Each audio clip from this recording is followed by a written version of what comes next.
Shalom Ibu Bapak semuanya. Shalom. Bagaimana kabarnya pagi hari ini? Wow, luar biasa ya. Harus luar biasa karena rencana Tuhan itu tidak biasa-biasa dalam kehidupan kita. Ada sesuatu yang luar biasa yang Tuhan sedang kerjakan di dalam kehidupan kita. Amin Ibu Bapak. Karena itu saya percaya Ibu Bapak tetap semangat, tetap antusias ya mengikuti pesan demi pesan itu sebagai tuntunan di dalam kehidupan kita ya. Pesan Tuhan bagi kita di minggu ini adalah Tuhan sedang menumbuhkan sesuatu yang baru ya. Tuhan sedang menumbuhkan sesuatu yang baru. Ini sebuah pesan Tuhan yang harusnya membuat kita itu bergairah, membuat kita itu bersemangat Ibu Bapak. Karena apa? Kita aja gitu ya yang mendapatkan sesuatu yang baru itu, entah itu bentuknya apa gitu ya, itu pasti menyenangkan hati. Pasti diinginkan oleh setiap kita. Nah sekarang pesan Tuhan ini, Tuhan sendiri yang mengatakannya, bahwa Tuhan sedang menumbuhkan sesuatu yang baru. Jadi pribadi Tuhan sendiri yang mau memberikan sesuatu yang baru kepada kita. Bukan manusia Ibu Bapak. Dia pribadi yang setiap perkataannya itu berkuasa dan sanggup melakukannya. Dan setiap apa yang dia katakan, apa yang dia perbuat, kalau Tuhan mengatakannya itu berarti bukan perkara yang biasa-biasa. Bukan perkara yang rata-rata Ibu Bapak. Tetapi ada sesuatu hal yang tidak pernah kita pikirkan. Sesuatu yang besar, yang gak pernah kita duga-duga. Yang gak tahu kita caranya gimana. Nah itu yang Tuhan sedang mau lakukan dalam kehidupan kita. Jadi jangan sampai kita gak percaya Ibu Bapak. Bahwa Tuhan sedang menumbuhkan sesuatu yang baru kepada kita. Ya. Nah, ayatnya itu diambil dari Yesaya 43 ayat yang ke-19. Saya mau membacakannya Ibu Bapak ya. Lihat, aku hendak membuat sesuatu yang baru, yang sekarang sudah tumbuh. Belumkah kamu mengetahuinya?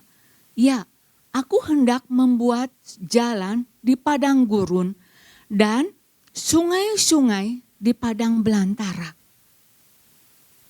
Ini sebuah pernyataan Tuhan yang mana mungkin sih bisa dilakukan oleh manusia kalau bukan hanya oleh Tuhan.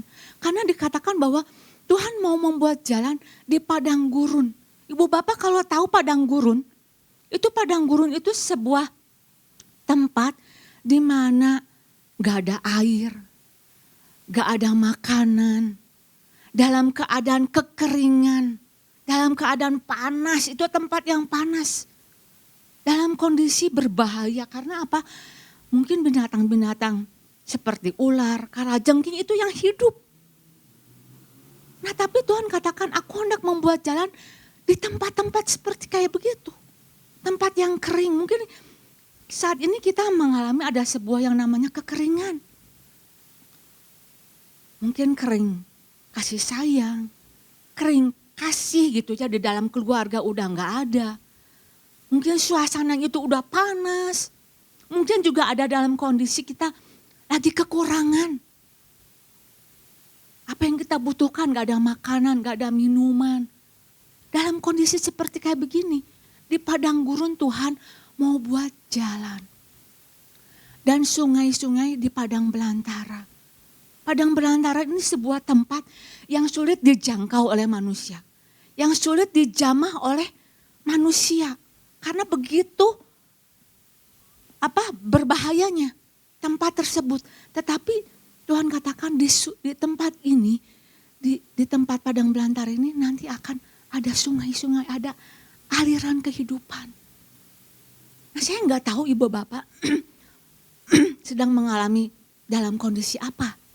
Mungkin dalam kondisi yang sedang menakutkan, mengkhawatirkan situasi apa yang sedang dihadapi.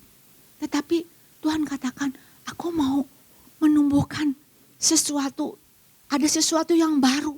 sesuatu yang babak baru, sesuatu yang dikatakan something fresh, yang menyegarkan. New thing, jadi sesuatu yang baru yang gak pernah kita pikirkan. Jadi pesan ini bukan berbicara keinginan kita lagi, tetapi apa yang Tuhan mau supaya terjadi di dalam kehidupan kita, Ibu Bapak. Jadi jangan sampai ketika pesan Tuhan disampaikan pada kita jangan sampai gagal untuk tidak mempercayainya. Atau yang lebih parahnya lagi, kita nggak tahu. Ini lebih parah. Tuhan mau melakukan sesuatu kita nggak pernah tahu. Ini yang parah, Ibu Bapak. Pesan Tuhan ini disampaikan sebagai nubuatan kepada bangsa Israel pada waktu itu dalam situasi dan kondisi mereka dalam terbuang di pembuangan Babel. Mungkin keadaannya udah suram, udah enggak mungkin lagi lah, udah enggak ada pengharapan lagi, disampaikan kepada bangsa Israel. Begitu juga sama seperti pesan Tuhan, bahwa pesan ini disampaikan kepada kita dalam situasi yang terparah, yang keadaan bagaimanapun juga mungkin udah babak belur, yang mungkin sudah nggak bisa lagi dijangkau oleh kekuatan manusia. Tetapi Tuhan sanggup melakukannya. Asalkan apa, Ibu Bapak, yang kemarin sudah disampaikan, yang disampaikan adalah beberapa yang harus kita pahami adalah asalkan kita meninggalkan pola pikir lama, mulai belajar menyelaraskan dengan cara pikirnya Tuhan. Jadi tinggalin yang udah lama-lama itu udah nggak kepake lagi. Kita harus pakai cara pikirnya Tuhan. Tinggalkan fokus yang salah. Kita harus mulai fokus kita itu pada apa yang menjadi rencana Tuhan. Yang di depan. Mulai perhatikan apa yang Tuhan sedang lakukan. Kemudian juga kemarin sudah disampaikan bahwa kita harus meninggalkan setiap bayang-bayang kehidupan masa lalu. Coba bayang-bayang itu bagaimana ya? Terjadi belum tentu gitu ya. Tetapi itu terus membayangi. Dan gak sedikit Ibu Bapak, orang-orang percaya masih tinggal di dalam bayang-bayang masa lalu. Yang membuat hidupnya itu gak bisa move on. Yang membuat orang percaya tidak bisa melihat bagaimana Tuhan sedang melakukan sesuatu. Diikutin bayang-bayangnya. Nah pagi hari ini Ibu Bapak, saya mau menambahkan kembali ya. Apa yang harus kita pahami ketika Tuhan sedang menumbuhkan sesuatu yang baru bagi kita. Poin yang pertama adalah siapkan hati kita. Siapkan hati kita, dan nanti yang poin kedua itu kita harus tanggalkan ketidakpercayaan kita. Nah saya mau membahasnya poin yang pertama dulu, yaitu siapkan hati kita. Yesaya 43 ayat yang ke-18. Firman-Nya, janganlah ingat-ingat hal-hal yang dahulu. Janganlah perhatikan hal-hal yang dari zaman purbakala. Nah, siapkan hati Ibu Bapak, dalam arti itu ya, dalam arti bahwa kita harus mempersiapkan diri kita untuk menghadapi situasi yang gak mudah. Supaya segala sesuatunya itu terkendali. Ketika kita menghadapi mungkin situasi-situasi yang tidak enak, tidak nyaman buat kita. Ini peran hati itu sangat kuat, punya pengaruh. Makanya kita harus punya pegang kendali atas hati kita. Karena di dalam hati kita itu terdiri dari apa, Ibu Bapak? Ada pikiran.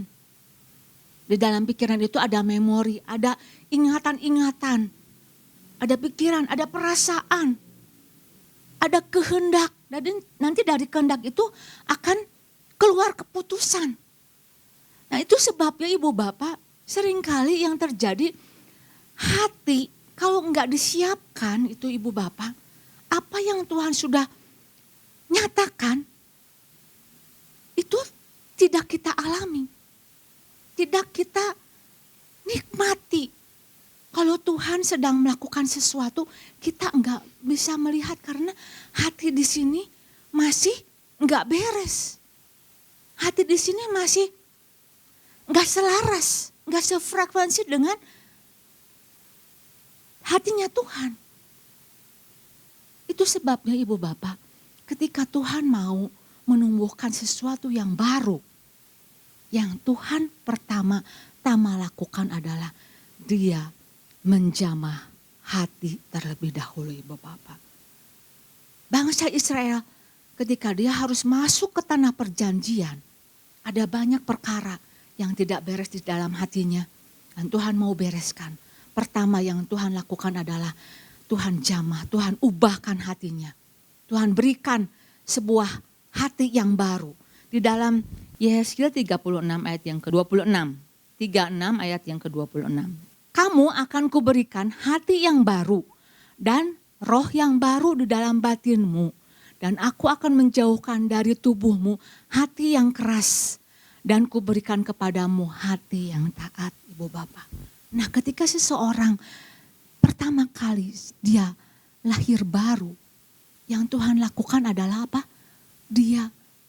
Tuhan mengubahkan hatinya. Hatinya menjadi hati yang baru, roh yang baru, batinnya itu baru. Jadi bukan berbicara secara fisik, tetapi manusia rohnya. Yang terkadang menjadi masalah itu di dalamnya, Bu Bapak. Nah, Tuhan yang jamah itu adalah manusia batinnya. Tuhan jauhkan dari tubuhmu hati yang keras. Kuberikan kepadamu hati yang taat. Jadi di sini kita bisa lihat Ibu Bapak, masalah yang sebenarnya yang seringkali terjadi itu bukan masalah yang di luar. Seringkali yang menjadi masalah terbesar adalah di dalam hati kita. Pesan Tuhan sih disampaikan, firman Tuhan sih disampaikan, tetapi hati di sini banyak yang menolaknya. Gak bisa menangkap apa yang menjadi maksud Tuhan. Masalahnya itu di sini, di hati, pikiran, perasaan, kehendaknya gitu, yang Tuhan mau ubahkan. Makanya ada seorang yang mengatakan begini ya, lebih mudah mengeluarkan bangsa Israel itu dari Mesir daripada mengeluarkan apa? Bangsa Israel itu dari hatinya. Mengeluarkan bangsa Israel itu dari hatinya gitu. Jadi hatinya Mesir itu masih terbawa-bawa masa lalunya. Ingatan-ingatan masa lalunya. Jadi di sini artinya itu Ibu Bapak, bahwa pengalaman-pengalaman masa lalu ya, baik yang berkesan ataupun yang keberhasilan kita ataupun yang menyakitkan kita, terkadang itu memiliki dampak yang panjang. Baik keberhasilan ataupun mungkin kegagalan-kegagalan kita. Itu akan punya dampak untuk masa depan kita. Apalagi itu masalah hal-hal yang menyakitkan kita.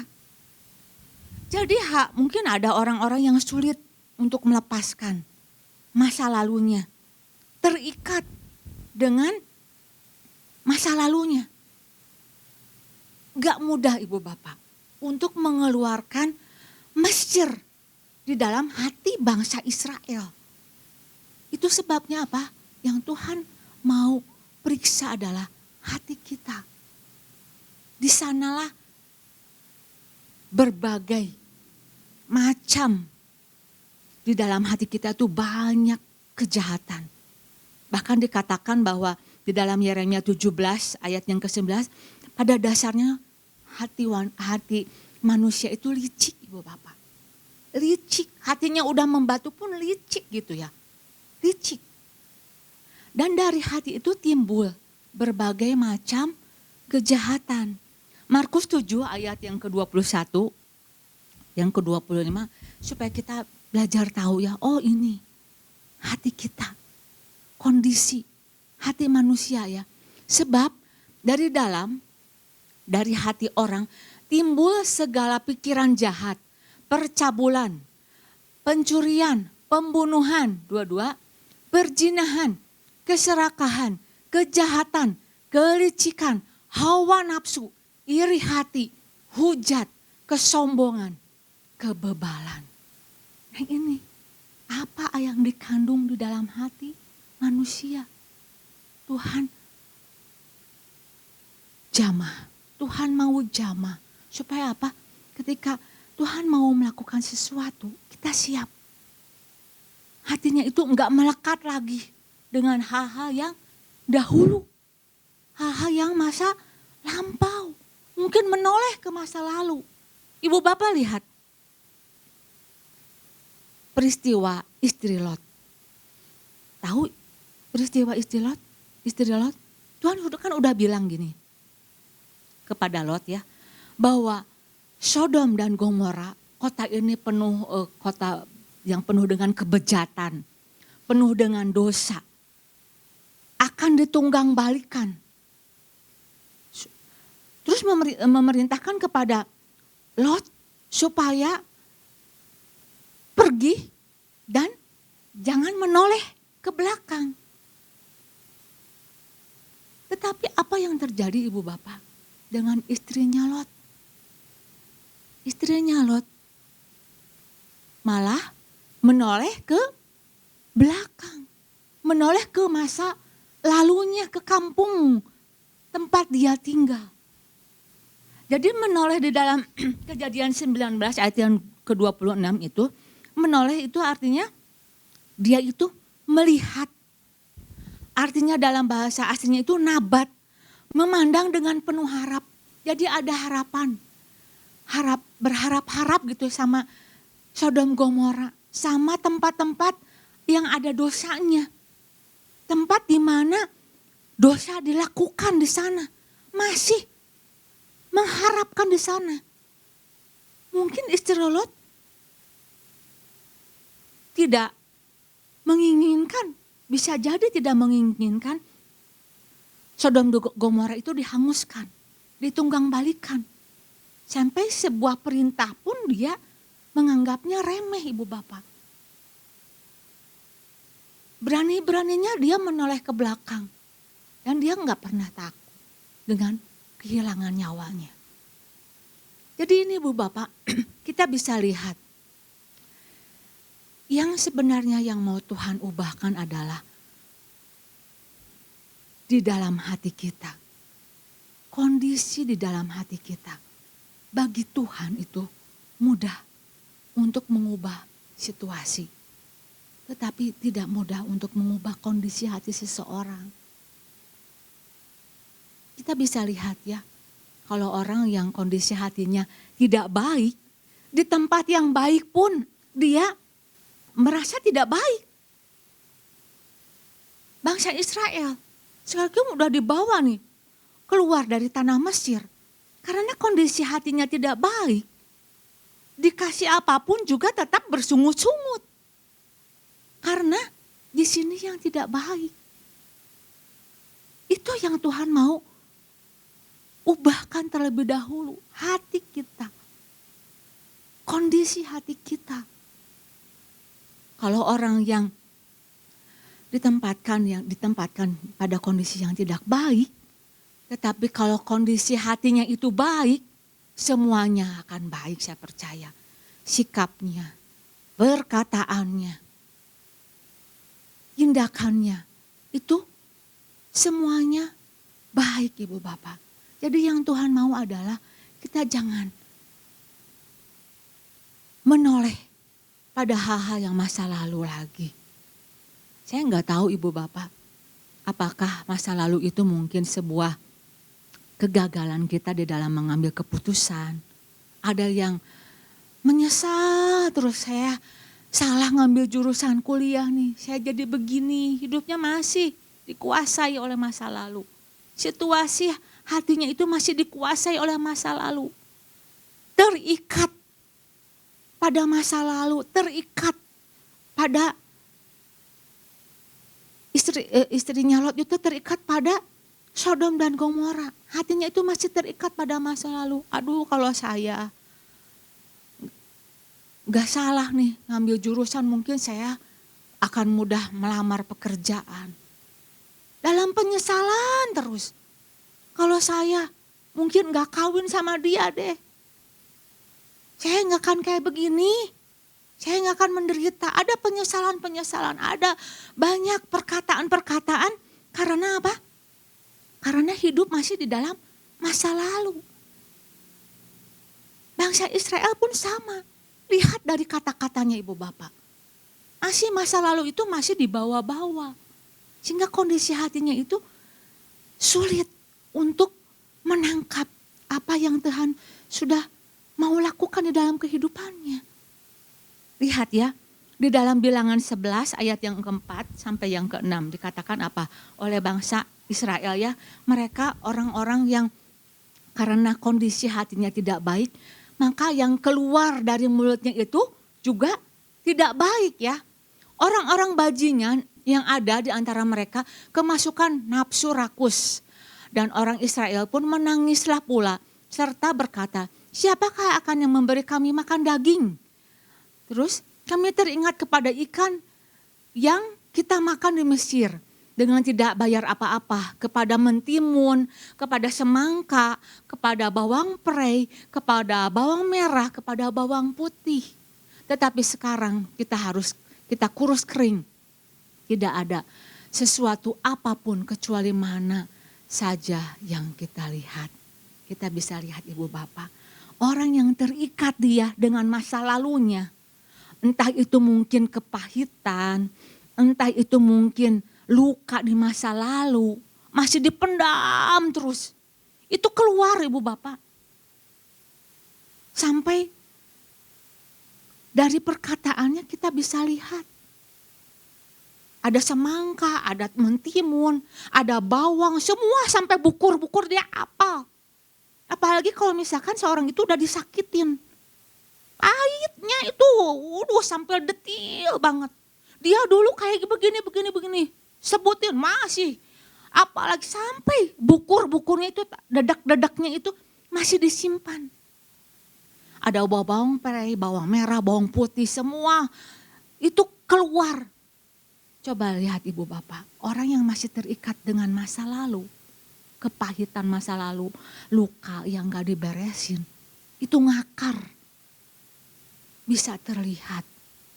Jadi jangan sampai ibu bapak, untuk perkara ini kita harus bisa menjaga hati kita. Karena bisa terlihat apa yang ada di dalam hati kita itu terlihat dari tindakan, dari perbuatan, dari perkataan kita.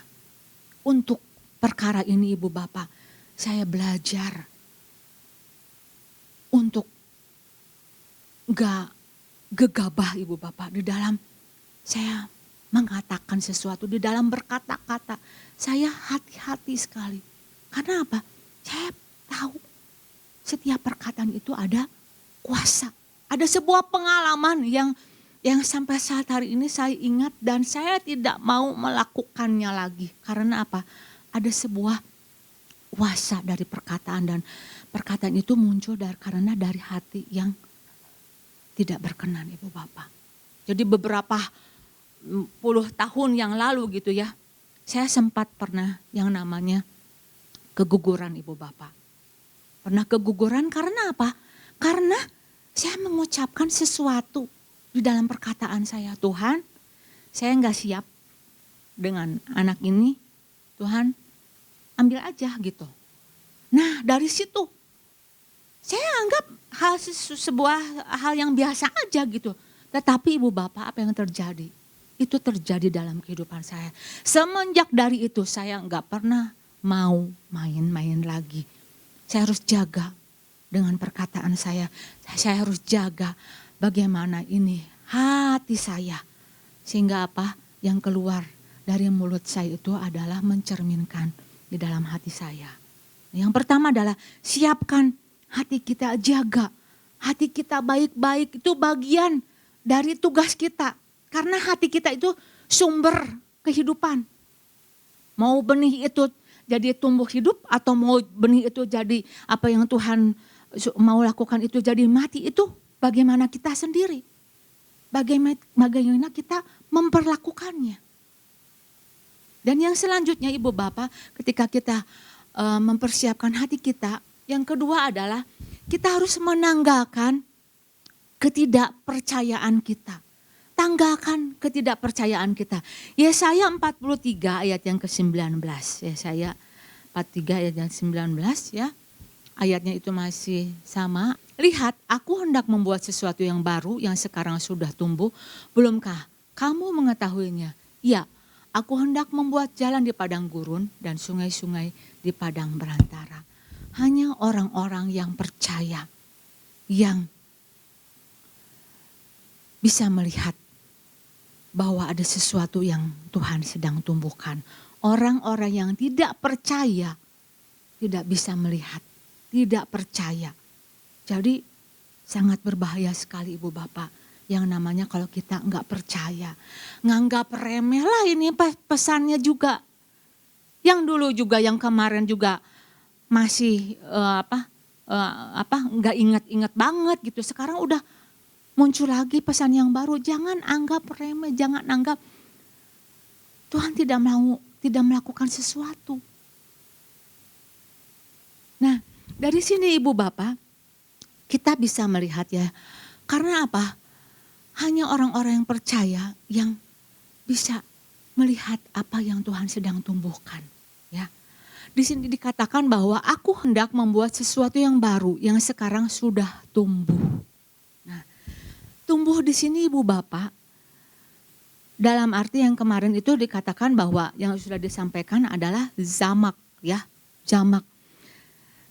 Ada sebuah proses yang namanya pertumbuhan, proses untuk bertumbuh, ya, seperti perkecambahan, kecambah gitu ya. Ada proses yang berubah. Pertama sih mungkin nggak kelihatan,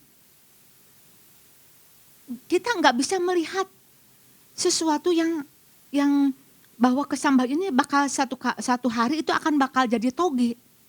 Tetapi kalau orang yang bisa tahu, oh ini dari biji ini ada kehidupan yang satu saat, satu hari nanti itu akan bertumbuh. Ada kehidupan untuk bertumbuh. Nah, yang sering kali terjadi di dalam kehidupan kita adalah kita nggak bisa ngelihat awalnya itu dari biji ini. Ini mah cuma biji doang.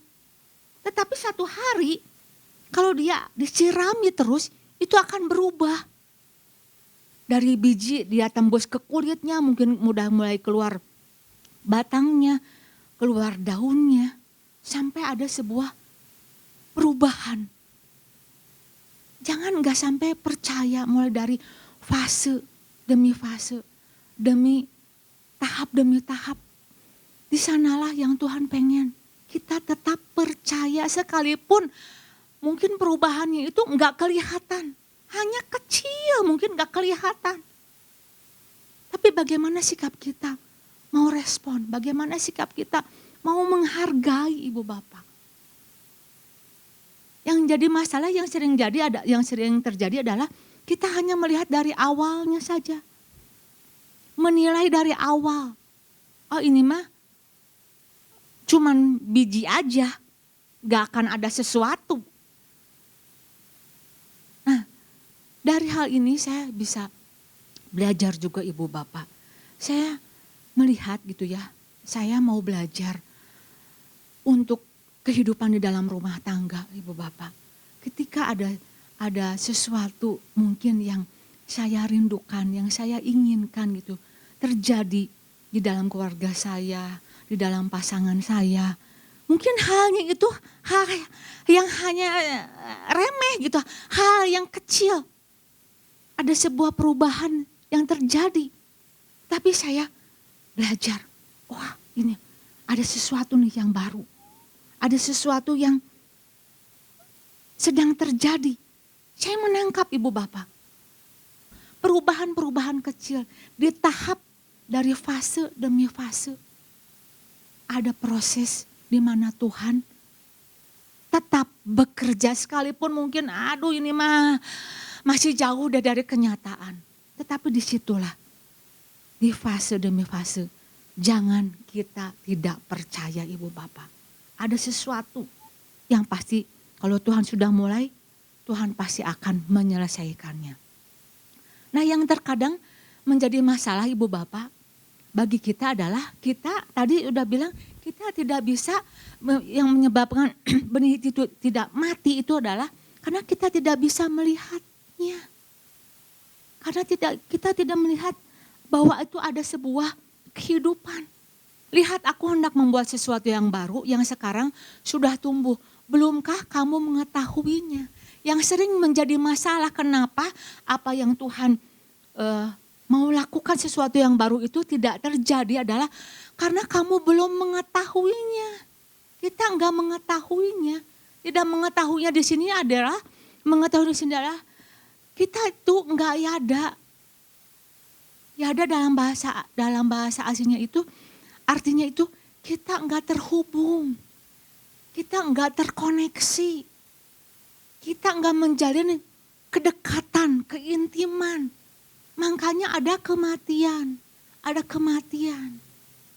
yang terjadi. Jangan bilang, Tuhan, aku mengasihi Tuhan, aku cinta sama Tuhan.